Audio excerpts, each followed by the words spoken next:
ఈ రామాయణాలు మొన్న చెప్పాను, అధ్యాత్మ రామాయణం ప్రారంభం చేసినప్పుడు ఎన్నో రామాయణాలు ఉన్నాయి మనకి. అందులో మనకి ముఖ్యమైనటువంటిది ఏమిటి అంటే వాల్మీకి రామాయణం. వాల్మీకి రామాయణంలో ముఖ్యమైనది ఏమిటి అంటే ఎట్లా ఉన్నటువంటి వాడు ఎట్లా మారాడు.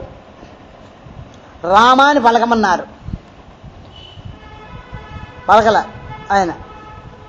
రా అగ్నిబీజం, మా ముందు పలికాడు ఆయన. ప్రపంచం ముందు తర్వాత రా అని పలకడం వల్ల మరా మరా మరా అన్నాడు. ఆ మరా మరా అన్న రామయ్యగా అయింది. అంచేత ఆ అక్షరాలు కూడా మామూలు అక్షరాలు కూడా పలకలేకపోయాడండి ఆయన. అటువంటి వాడు. అయితే ఆయన కేవలం పోయేవాడా కాదు, ప్రాచేతసుడని ఒక మహర్షిని ఆయన. అటువంటి వాడు ఈ బోయ దీనిలో పడి వేటాడుతూ హింసను అలవాటు చేసుకొని అన్నింటి చంపడం చేస్తున్నాడు. అటువంటి సమయంలో మరి ఎటువంటి వాళ్ళకి అటువంటిదే.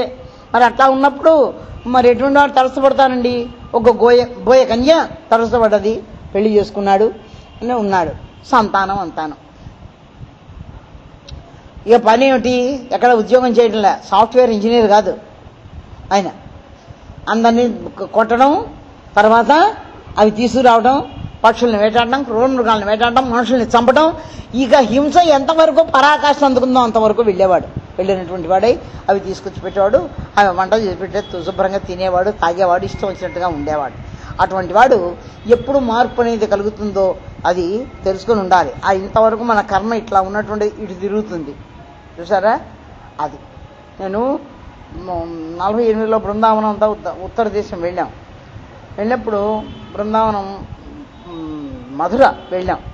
మధుర వెళ్ళేసరికి అక్కడ దానిలో అన్నీ ఏవో అమ్ముతున్నారు. అక్కడ ఒక కర్ర మొక్క ఇట్లా ఉంది, దానికేమో ఇట్లా ఒకటి ఉంది. ఈ ప్రక్క సీతాదేవి ఉంది.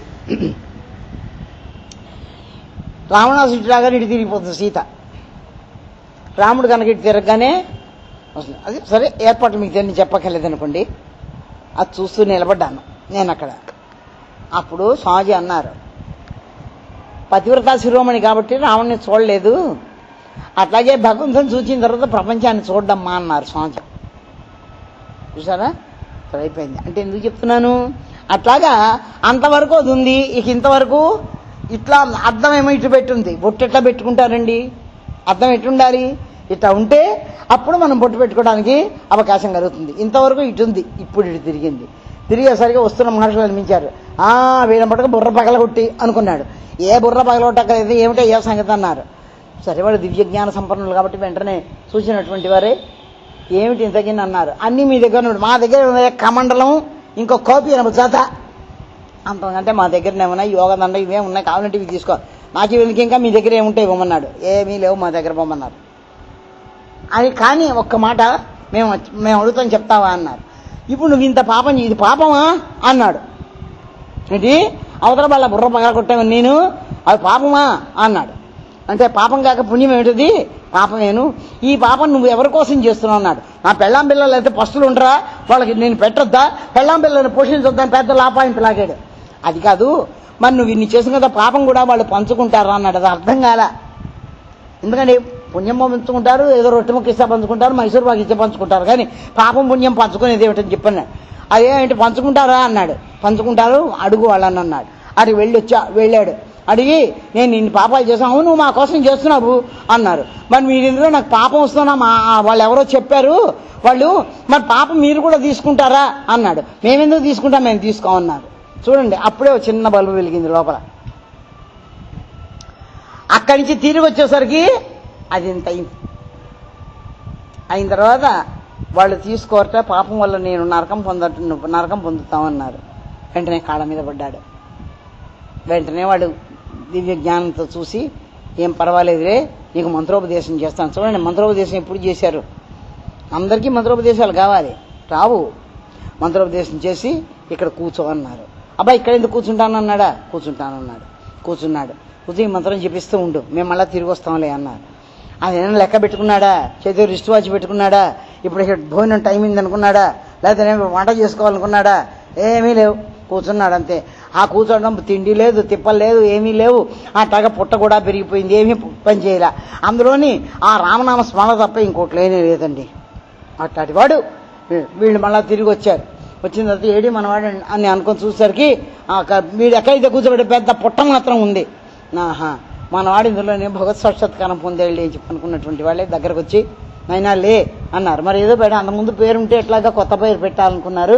వెంటనే ఏం పెట్టారు, వాల్మీకి అంటే పుట్ట కాబట్టి పుట్టలోంచి ఇచ్చావు కాబట్టి వాల్మీకి అని పేరు పెడుతున్నామయ్యా అన్నారు. వెళ్ళు హాయిగా ఉండు, తమసా నది తీరంలో ఉండమని చెప్పారు. సరే అన్నాడు. చక్కగా హాయిగానే ఉన్నారు. శిష్యులంతా వచ్చారు. ఏమీ చదువుకోలేదండి. ఆ పుట్టలో కూర్చున్నాడు. ఎంతకాలం చేశాడో వెంటనే అన్ని వేదాలు అన్నీ కూడా ఆయన పూర్తిగా వచ్చాయి.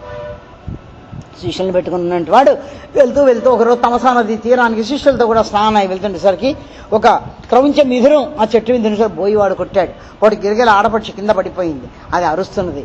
ఇది అంతకుముందు తాను ఆ పనే చేశాడు, కానీ ఇప్పుడు మారిపోయింది. హృదయంలో దయ ఉప్పొంగింది. వెంటనే ఎటువంటి దౌర్భాగ్య పని చేసేవరా అని చెప్పి తిట్టాడు. అది ఎట్లా వచ్చింది, మామూలు మాటరా రాలేదు. ఒరే దౌర్భాగ్యుడా అని అనలా. ఆ శ్లోకంలో ఒక శ్లోక రూపంలో వచ్చింది. ఆ శ్లోక రూపంలో ఎప్పుడైతే వచ్చిందో ఏమిటా ఇది ఇట్లాగా అనుకున్నాడు ఆయన. సరే అయిపోయిన తమసా నది తీరానికి వెళ్ళి అట్టించి తిరిగి వచ్చాడు. బ్రహ్మదేవుడు సాక్షాత్కరించిన ఆయన, నువ్వు కొన్ని గ్రంథాలు రాయాలి, ఇవన్నీ చెయ్యాలి అన్నాడు. నేనా అన్నాడు. నువ్వు ఇందా చెప్పింది ఫలానా ఛందస్సులో ఉన్న శ్లోకం, ఇట్లా శ్లోకాలతో రాయమన్నాడు. కానీ ఎట్లా ఏదో మనసులో బాధ, ఆవేదన. ఈ ఆవేదన దేనికి, ఇంతవరకు ఏ రామనామం చెప్పాడు చేశాడు తప్ప ఆ రాముడు ఎటువంటి వాడు అనేసరికి నారదుడు వచ్చి ఇటువంటి వాళ్ళు ఎవరైనా ఉన్నారా అన్నాడు. ఉన్నాడు రామచంద్రని చెప్పాడు.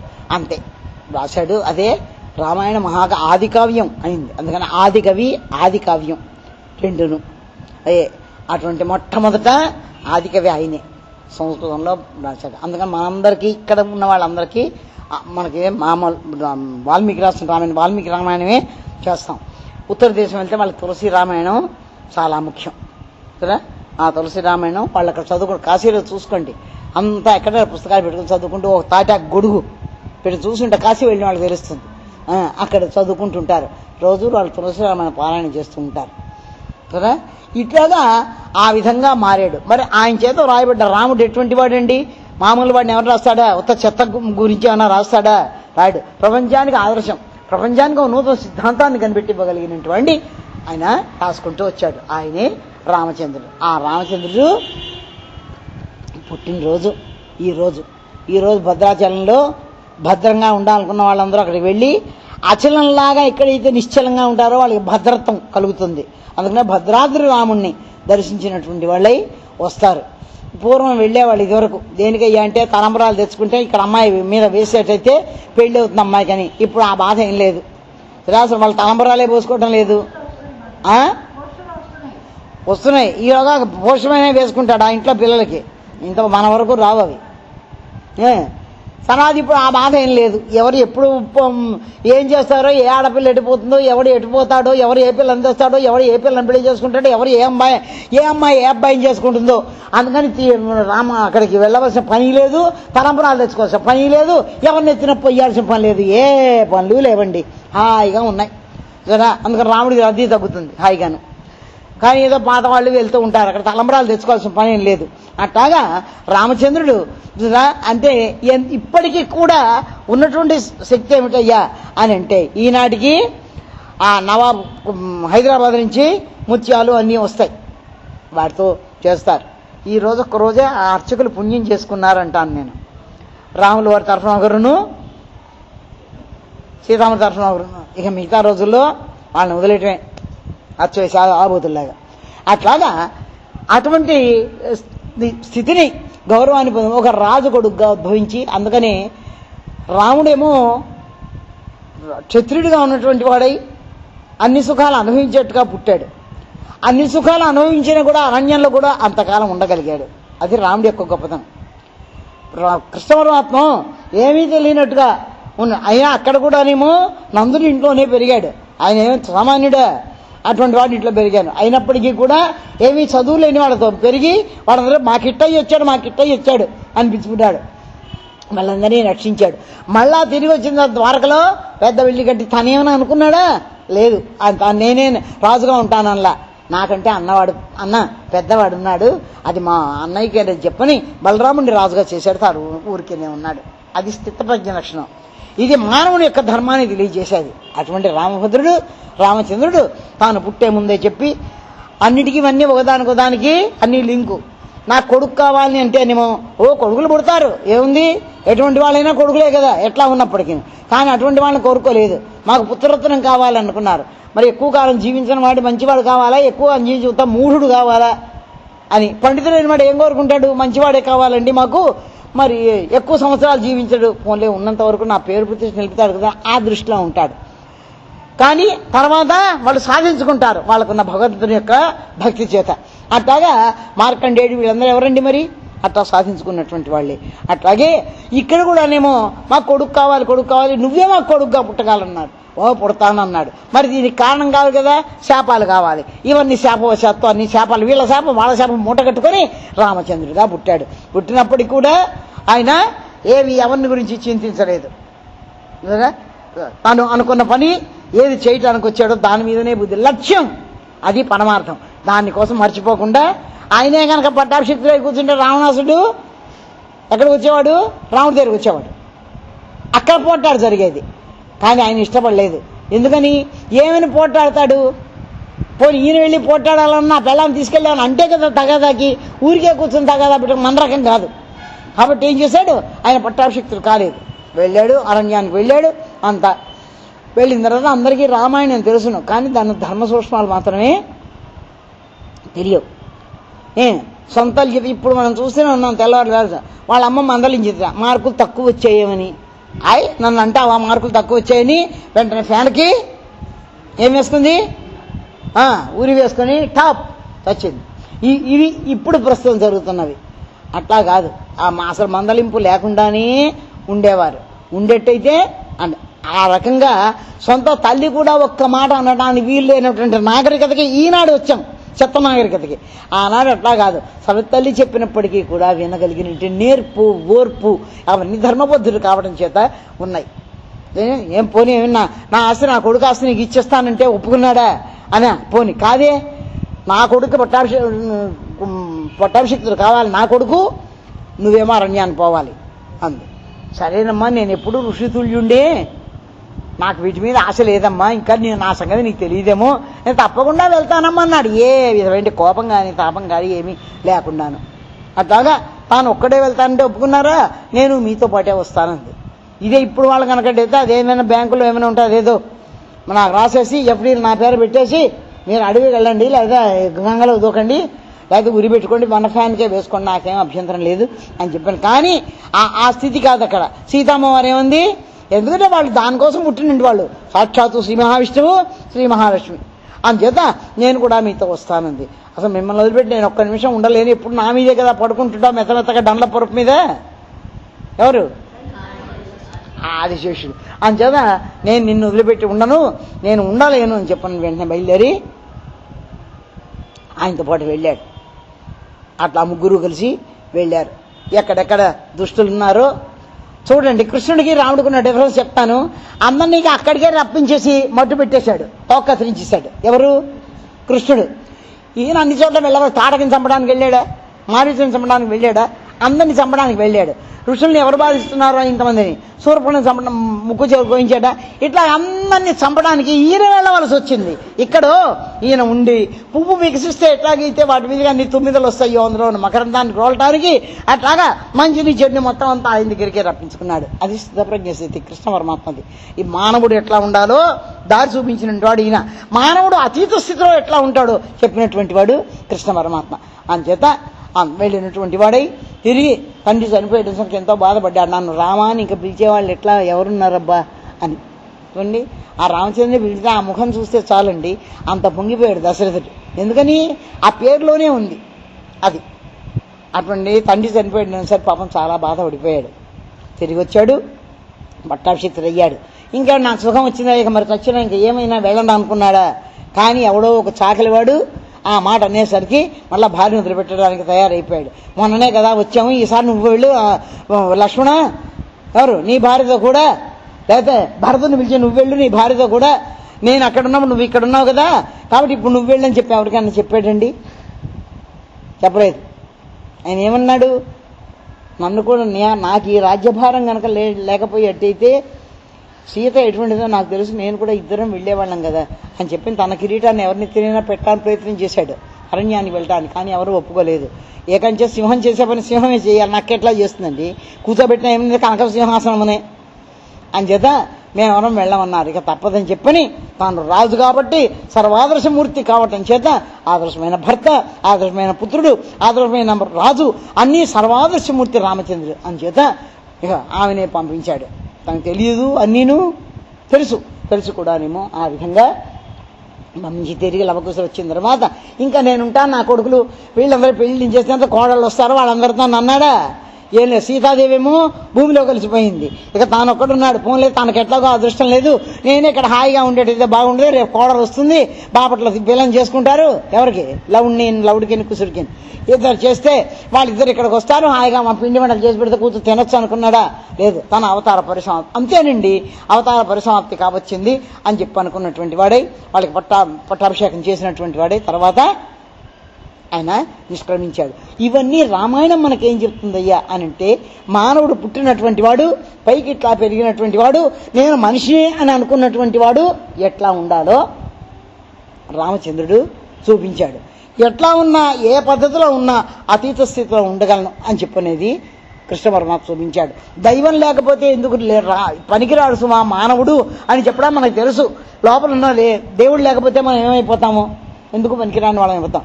అది చెప్పడానికి తాను పోయేవాడు బాణానికి గురి అయ్యి శరీరాన్ని వదిలేశాడు. బలరాముడు చనిపోయాడు, అందరూ ఎవరికి వాళ్ళు చనిపోయారు. ఆ సమయంలో వచ్చాడు, దర్శులంతా వచ్చారు, వచ్చి వీళ్ళందరినీ తీసుకుపోతున్నాడు. అందరినీ తీసుకుపోతుంటే నేను తక్కువ అన్నాడు. గాంధీవం ఎత్తలేకపోయాడు. ఎందుకు పనికిరాని పడిపోయాడు. గుడ్డ పీలికతో బొమ్మ చేసి పెడితే చూడండి ఎట్లా ఉంటుందో. నా విద్యలన్నీ ఏమైపోయాయి అనుకున్నాడు, నా బలం అంతా ఏమైపోయింది అనుకున్నాడు. ఎవరి వల్ల బలం అండి? ఆ రథంలో ఇద్దరు కూర్చున్నారు. ఒకటి ఆత్మబలం, ఆ ఆత్మే జీవుడికి బలం. అంచేత యుద్ధం చేసినప్పుడు కృష్ణుని యొక్క శక్తి ఉంది కాబట్టి యుద్ధం చేశాడు, అన్నీ చేశాడు. మరి తర్వాత కృష్ణ పరమాత్మ నిష్క్రమించాడు. ఇక్కడ ఇంకేముందండి, అయిపోయింది. అది మనకి చెప్పడానికి మానవుడిగా పుట్టినప్పుడు నీకు బలం ఏది? దైవ బలం.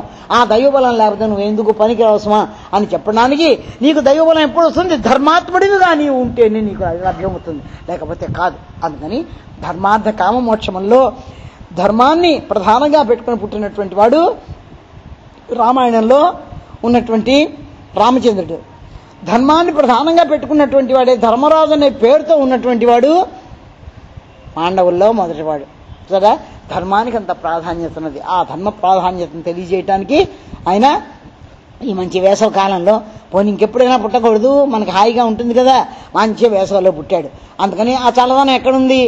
మా తాటాకుల్లో ఉంది. అందుకని తాటాకు పందిరి వేయించుకోవడం పూర్వం లేండి. మన ఊళ్ళో అన్ని తగ్గిపోయి అన్ని జ్ఞానస్థితిలోకి వచ్చేస్తున్నారు మన వాళ్ళు. పూర్వం ఎక్కడ ఎన్ని పందిళ్ళు వేసేవారు అన్నీ చూసి ఏమా భారతి ఎన్ని ఉండేవో. ఇక్కడి నుంచి 2 పందిళ్ళు, అటు చాలా కొట్టించి అటు నుంచి ఇటు ఒకటి, మన ఇక్కడ వరకు ఉండేది, ఆ సందు వరకును ఉండేది. ఎన్ని కార్యక్రమాలు. నేను ఈ పందిట్లలో అన్నిట్లో ఉపన్యాసాలు ఇచ్చాను రాముడి గురించి. అట్లాగా అన్ని పందిళ్ళు వేసేవారు చేసి. తర్వాత ఏమిటంటే వడపప్పు పానకం, వడపప్పు పెసరపప్పు చలవ చేస్తుంది, పానకం చలవ చేస్తుంది. తర్వాత ఎండలో కూర్చొని 12 గంటలకు కదా ఆయన కళ్యాణం. అందుకని ఏం చేసేవారు, వీళ్ళందరూ నేను ఉక్కిపోతారు అని చెప్పని ఈ ఎండకి తట్టుకోలేరని అందరికీ తల విసనకర్ర ఇచ్చారు. అసలు ఇప్పుడు విసనకర్రలేవి ప్లాస్టిక్ వే వస్తే.